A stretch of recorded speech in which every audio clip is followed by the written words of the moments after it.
Rich, it was one of the most profound things I ever did in healing, because she had died and we hadn't worked out, a bit of stuff. So here I was talking to mum on the other side. A healer came out here to Australia. We did a process because I'd had a fraught experience with my mother who died when I was 16.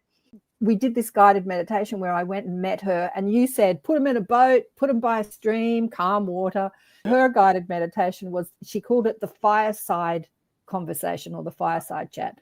So you're sitting by a fire, an open fire, maybe under the stars, and you invite your person to come and sit by the fire and talk to you.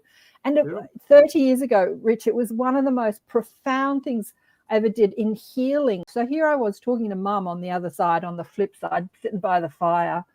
And I asked her questions like, why did you treat me differently to my brothers? And she said, oh, I'm so sorry.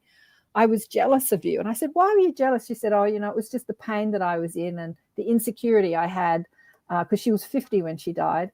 Remember how you said, verify the information. So I went to my father, who was still alive at the time.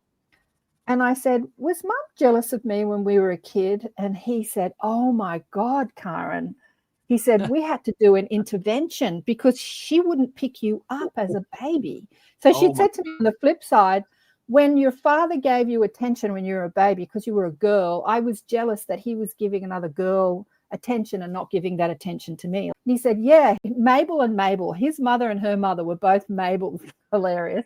We got together, the two grandmothers got together, and they said, what are we going to do about, Becky and the baby, because she won't pick the baby up. And it was so interesting that I'd got this information from my mother. So, what a profound thing to hear and to verify.